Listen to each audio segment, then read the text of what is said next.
नमस्कार, मैं यशपाल हंस करनाल से।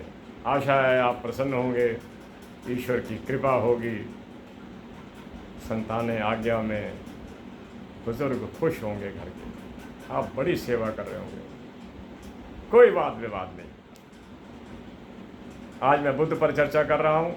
मैंने कल आपसे निवेदन किया था कि एक ग्रह बुद्ध जो मुझे बहुत प्यारा लगता है, शायद उसका मेरे जीवन से कोई संबंध भी रहा।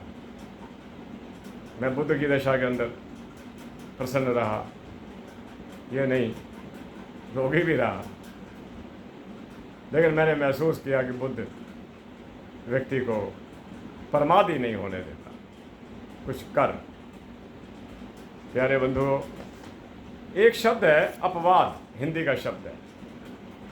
मैं पहले तो अपवाद बुद्ध पर चर्चा करता हूँ, और अगर आपने उपचार सुनने हो तो मैं विवादित बुद्ध पर चर्चा कर देता हूँ, और मेरे ख्याल में विवादित पर ही मैं कर दूँ, पर वो जचेगा नहीं। मैं अपवाद पर करके 2 मिनट में ख़त्म करके उपचार पर आता हूँ और आपके दान करवाता हूँ, जैसा कि आपको अच्छा लगता है दान करना। क्योंकि ऐसे होता है ना कि जब व्यक्ति परेशान होता है, कष्ट में होता है, तो उसे कोई ना कोई साधन चाहिए होता है। वो क्यों हमें कहेगा कि आप मेरे को कोई ऐसी कथा को कहेगा, पहले तो मेरा निवारण करो। अगर आप ज्योतिषाचार्य हैं तो आप निवारण की बात कीजिए मेरे साथ। तो मैं बुद्ध का छोटा सा एक चैप्टर आपको दे देता हूँ।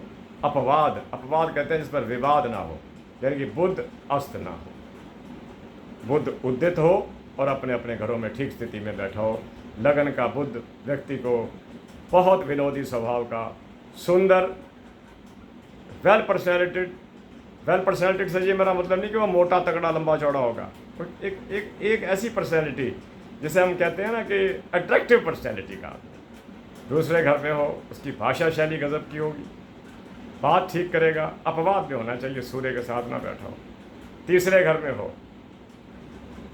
मेहनती होगा, अपने काम को वक़्त से करना। चौथे घर के अंदर बैठा हो, अपवाद में कोई अस्त नहीं। ऐसा व्यक्ति, मैं आपको बताऊं, ऐसा व्यक्ति राजनीति में अगर चला जाए, चुनाव नहीं हारेगा। बड़ा ही कोई मजबूत उसके सामने प्रतिद्वंदी आ गया तो उसको भी गिरा देगा, क्योंकि जनता का समर्थन उसे, चौथा घर जनता का है, जनता का पूरा समर्थन उसे मिल रहा होता है। पांचवा घर, ज्ञान का घर, मैं बता रहा था, पांचवें घर में अगर किसी का बुद्ध बैठा हो तो उसके बारे में कहा जाता है, हमारे भारत के राष्ट्रपति हुए सर्वपल्ली डॉक्टर राधाकृष्णन जी। सर्वपल्ली डॉक्टर राधाकृष्णन जब इंग्लैंड में थे, वो वहाँ पर लेक्चरार थे इंग्लिश के, और वो अंग्रेज़ों को अंग्रेज़ी पढ़ाया करते थे। He was the lecturer of English. उनके बारे में ग्रंथों में लिखा हुआ है, doctor Radhakrishnan taught English to the English. Doctor Radhakrishnan ने अंग्रेज़ों को अंग्रेज़ी पढ़ाई। और एक रचनाकार ने ये लिखा कि जब डॉक्टर राधाकृष्णन का पीरियड ख़त्म होता था और अंग्रेज़ स्टूडेंट बाहर आते थे, तो डिक्शनरी खोल कर देखते थे कि लेक्चरार ने जो शब्द बोले हैं वो उसमें उसका अर्थ तो देखो डिक्शनरी में क्या आ रहा है। ये इसकी क्षमता है, कैपेसिटी है। छठे घर का बुद्ध अपवाद रूप के अंदर इतना ज्ञानवान होगा कि वो ज्ञानियों को भी ज्ञान बांट सके, क्योंकि ये उसकी ओन डायरेक्शन है। छठा घर उसकी ओन डायरेक्शन है। जैसे सूर्य की पूर्व है, इसकी शनि की पश्चिम है, मंगल दशम घर में उच्च का होता है तो उसकी वो डायरेक्शन है। तो सातवें घर में दाम्पत्य को ठीक रखता है, अकेला अपवाद में हो, अपवाद शब्द मेरा याद रखना। आठवें घर में कोई बुरा नहीं, किसी को कर्जे में नहीं जाने देगा, वो सोच कर काम करेगा, वो ऐसा कोई काम नहीं करेगा कि कर्जे में चला जाए या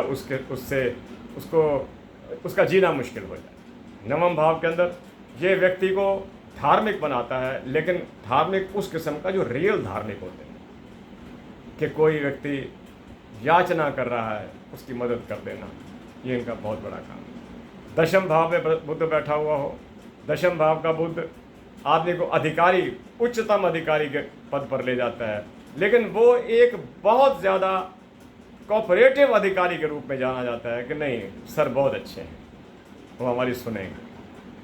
तो मैं आपको बता रहा था 11वें घर का बुद्ध चाहे अपवाद में भी हो, आदमी को अनैतिक कमाई के लिए बाध्य करता है, और ये उसके लिए गलत रास्ते भी खोल सकता है। मैं कहा करता हूँ कि ये 11वें घर में ख़राब करता है, 12वें घर में भी इतना नहीं करता।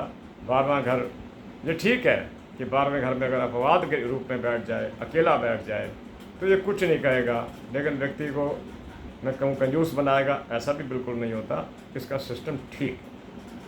मेरा इतनी देर आपसे 6, 7, 8 मिनट बात करने का अभिप्राय ये था कि मैं आपको उपचार बता दूँ। आपने जितनी मेरी बात सुनी, पता नहीं आपको इसमें इंटरेस्ट था कि नहीं था, वो मैं नहीं जानता, लेकिन मुझे बड़ा इंटरेस्ट था कि मैं आपको अपवाद रूप के बुद्ध के बारे में बता दूं, और ये भी बता दूं कि ये ऐसा ग्रह है जो राधा कृष्ण जी की तरह, Sarvepalli doctor Radha Krishna, he taught English to the English, अंग्रेज़ों को अंग्रेजी पढ़ाए। छठे में बैठा हुआ हो, अरे सन्यासियों को सिखा देगा धर्म क्या होता है, किताब क्या बोलती है, वेद में क्या लिखा हुआ है, उपनिषद क्या कह रहे हैं, पुराण क्या कह रहे हैं, गीता क्या कह रही है, पढ़ा देगा उनको, चाहे खुद गृहस्थ में क्यों ना हो। बुद्ध इसका संबंधित त्वरित बुद्धि के साथ है। अगर आपके किसी प्लेनेट के ग्रह कुंडली के अंदर बुद्ध वाकई अपवाद रूप में बैठा हुआ है, अपने आप को भाग्यशाली समझना। अब मैं विवादित की बात करता हूँ। हाँ, 8-9 मिनट होने को आ गए। अपवाद रूप में ये ज़रूरी नहीं कि साथ ही कुछ हो।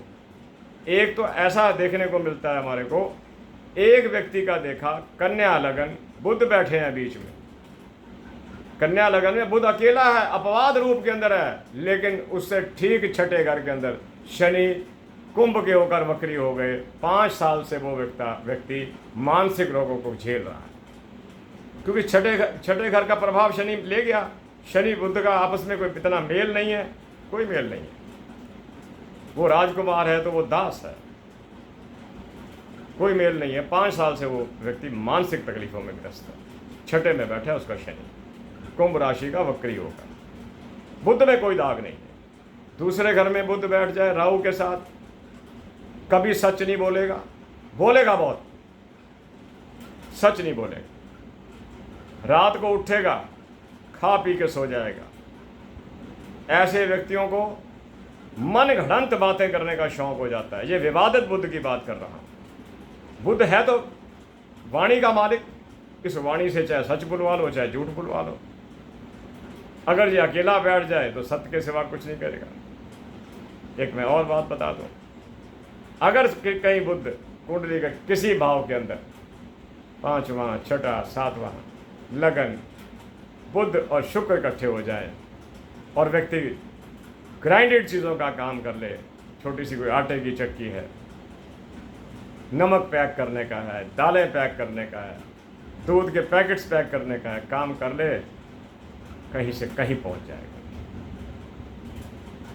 किसी से बात करो ना कि ये काम करने का, मेरे पास तो पैसे नहीं, अब मैं पैसे तो दे नहीं सकता, बता सकता हूँ। तो खैर मैं आगे चलता हूँ। अगर चौथे भाव के अंदर बुद्ध के साथ राहु बैठ गया, जनता में बनी बनाई रेपुटेशन खत्म हो जाएगी। बुद्ध के साथ शनि बैठ गया, शून्य के कगार पे खड़ा कर देगा। 5वें घर के अंदर अगर बुद्ध शनि के साथ, राहु के साथ, केतु के साथ बैठता है तो भी शून्य कर देगा। छठे भाव के अंदर, सुनना मेरी बात को ध्यान से, छठे भाव के अंदर बुद्ध अगर मंगल के साथ बैठ जाए, अक्सर देखा होगा व्यक्ति को ताउम्र रोगी रखेगा। He will remain dependent on medicines. उसको कोई ना कोई दवाई लेनी पड़ेगी, चाहे बीमारी की हो, और ऐसे लोग गलत दवाइयाँ लेने के भी शौकीन हो जाते हैं। दवाइयाँ ना सही, मद मदिरा आदि हो। 7वें घर के अंदर अगर बुद्ध बैठा हो, साथ में राहु बैठा हो, शनि बैठा हो, और शनि पर की राहु की दृष्टि भी पड़ रही हो, तो समझ लीजिए विवाह खंडित होएगा। भगवान ही बचाए। हाँ, ये चीज़ें तब बच जाती हैं अब जब पति पत्नी दोनों की एक कुंडली बहुत सही चल रही हो। भाई एक की बहुत अच्छी है तो वो बचा जाएगा, दूसरा उसका लाइफ पार्टनर उसको बचा जाएगा। 8वें घर के अंदर बुद्ध अगर कहीं सूर्य के साथ बैठ के अस्त हो गया, बंदा कर्जे में गया, उसने गलत जगह से पैसे लेने, गलत जगह से ऋण लेने, बिना ज़रूरत के भी ले लेने, और ऋण में भटकता रहेगा। अब मैं आपको इसके उपचार बताने से पहले मैं ये कॉलम पूरा कर दूं। 9वें भाव के अंदर अगर बुद्ध विवादित है, सूर्य के साथ है, तो व्यक्ति धर्म का लबादा तो बेशक ओढ़ लेगा, करेगा नहीं। अब मैं इन पर इतनी चर्चा नहीं कर सकता यूट्यूब के माध्यम से कि मैं आपको एक्सट्रीम बुराइयां बता दूं। छोड़िए, दशम भाव के अंदर अगर बुध के साथ सूर्य बैठ गया, बुध एक्टिवेट नहीं होगा, सूर्य उसे अधिकारी बना देगा। अगर बुध, मंगल और सूर्य इकट्ठे दशम भाव के अंदर बैठ जाएं, राशियां कोई भी हो, चिंता ना करना, बस ये देख लेना कि सूर्य तो अस्त होने से रहे, मंगल बुध इन दोनों की भी कोई चिंता नहीं। अगर दशम भाव में सूर्य चला जाए, बुध के साथ भी बैठ जाए, अधिकारी बना देगा, अच्छा दुकानदार बना देगा। 11वें भाव के अंदर अगर बुध के साथ राहु बैठ जाए तो जो बड़ा घर है, बड़ा पिंजरा है, वो खुला समझिएगा, बिल्कुल ओपन समझिएगा कि वहाँ पर आपको कुछ दिन स्टे करना है, सरकारी पिंजरे। 12वें घर के अंदर अगर बुध के साथ शुक्र बैठ जाए तो शुक्र आपको धनवान तो बना देगा, लेकिन अगर बुध के साथ राहु बैठ जाए तो ये कई डॉक्टरों के चक्कर लगवा देगा। ये मेरी आज की वार्ता भले ही छोटी है, मैं बहुत सी बातें और इस पर करना चाहता था, लेकिन मैंने आज आपको 2 चीज़ें बताई बुध के बारे में, आप इसे याद रखना। 5वें घर का बुध, जैसे मैंने एक बहुत बड़ी एग्जांपल आपको दी सर्वपल्ली डॉक्टर राधाकृष्णन की, कि doctor Radhakrishnan taught English to the English, अंग्रेज़ों को अंग्रेजी पढ़ा। 6ठे घर का बुध अकेला बैठा हो, राशि ठीक है उसकी अपनी हो, मिथुन हो, कन्या हो, मीन हो, मीन में तो खैर नीच का हो जाता है, लेकिन कोई ऐसी बात नहीं, फिर भी बृहस्पति के घर में धनु हो, ऐसा व्यक्ति उन पढ़े लिखों को भी पढ़ा देगा जो अपने आप को अध्यात्म की दुनिया का योद्धा मानते हैं, उनको भी सिखा देगा कि आप ये कह रहे हैं, ये वक्त की कसौटी पर या पुस्तक की कसौटी पर है। मेरे प्यारे बंधुओं, ये चर्चा अगर मैं कई दिन तक बुध पर करता रहूं, ख़त्म नहीं होगी। ये मेरा प्रिय ग्रह है। और मैं आपको बताता हूँ एक बात, जितने भी वर्ल्ड के अंदर, दुनिया के अंदर हास्य कलाकार हुए, कॉमेडियंस हुए, जितने भी कॉमेडियंस हुए,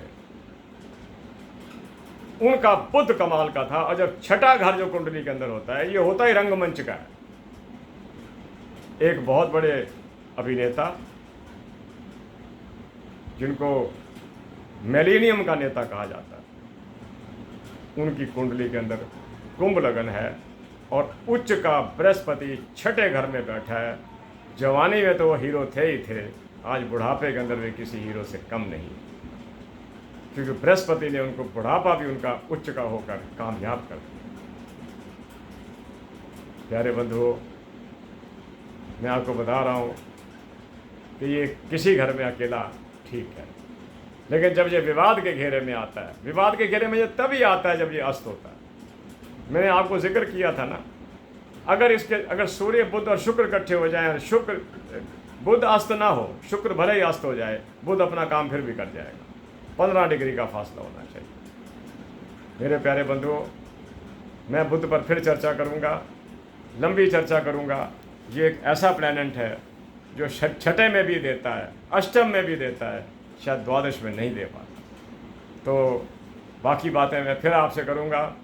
आज मेरा मन भी था कि मैं छोटा सा वीडियो दूं और मैं लेट भी आया इधर आज, तो उसके लिए मैं आपसे हाथ जोड़कर क्षमा चाहता हूं। आपके प्यार का, आपकी शुभकामनाओं का मैं धन्यवाद करता हूं।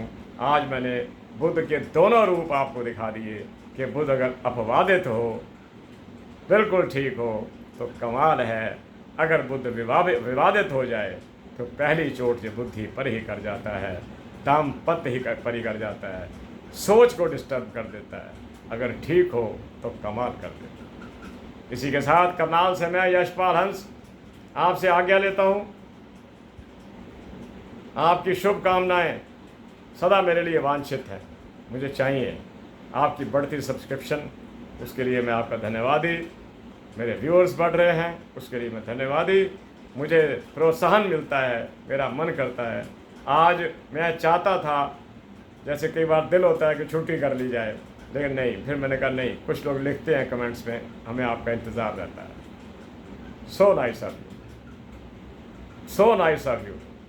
ये हमारा सौभाग्य है, मेरा सौभाग्य कि कोई लोग मेरा इंतज़ार तो करते हैं। So nice of you. बहुत धन्यवादी हूँ। मैं करनाल से यशपाल हंस आपसे आज्ञा लेता हूँ। जय जगत, जय भारत, नमस्ते, नमस्कार, शुभकामनाएं। सबसे पहले मेरी माँ सरस्वती आपका कल्याण करे, आपको मेधा, प्रज्ञा, बुद्धि दे, आपको अपवादित बुद्धि प्रदान करे, आपकी बुद्धि में किसी प्रकार का कोई कंटक ना हो, आप निष्कंटक जीवन जिए, सुखी जीवन जिए। इसी के साथ पुनः प्रणाम करता हूँ। नमस्कार।